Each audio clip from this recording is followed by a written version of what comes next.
नमस्कार, मैं एकता पांडे। मेरे YouTube चैनल एकता के गीत में आपका स्वागत है और आपके सामने प्रस्तुत है एक बेटी विवाह गीत। कृपया आप मुझे बताइए आपको कैसा लगा। प्लीज़ लाइक, सब्सक्राइब और शेयर कीजिए और ज़्यादा से ज़्यादा मेरे चैनल को प्यार और दुलार दीजिए। धन्यवाद। सांझी न उगी गई तरैया मोरे बाबा, सुखवाऊ गई भीनु सार हो। सांझी न उगी गई तरैया मोरे बाबा, सुखवाऊ गई भीनु सार हो। दुल्हीन दुल्हा चौक चढ़ी बैठे, सुना दुल्हीन अरज हमार हो। दुल्हीन दुल्हा चौक चढ़ी बैठे, सुना दुल्हीन अरज हमार हो। सांझी न उगी गई तरैया मोरे बाबा, सुखवाऊ गई भीनु सार हो।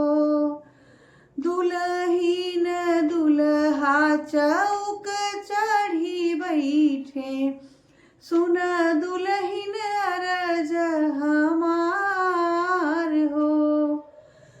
तोहरे बबैया घर सोने का कटोरवा, उहे हम लेबै दहेज हो। तोहरे बबैया घर सोने का कटोरवा, उहे हम लेबै दहेज हो।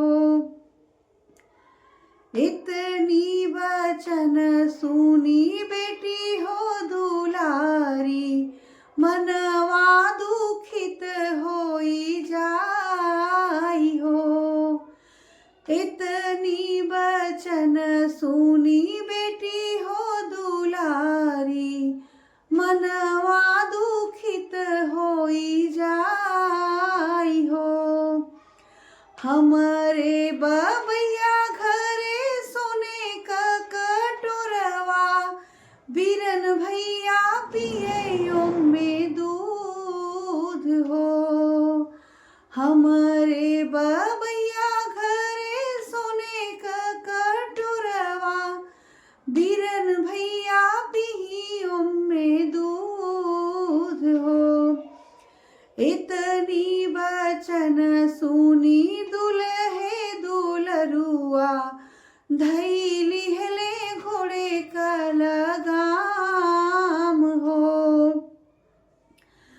बियहल बहिनी चौक पर छोड़बै, चला जाबै बजना बजाई हो। बियहल दुल्हिन चौक पर छोड़बै, चला जाबै बजना बजाई हो। भीतरा से निकले हाँ भैया दुलरुआ, धैली है घोड़े का लगाम हो। भीतरा से निकले हाँ भैया दुलरुआ, धैली है घोड़े का लगाम हो। चंदा सूरज जैसन बहिनी संकल्प्यो, सोने का कटोरा कौन चीज हो। बियहल बहिनिया ससुर लई जाते, सोने का कटोरा कौन चीज हो। सांझी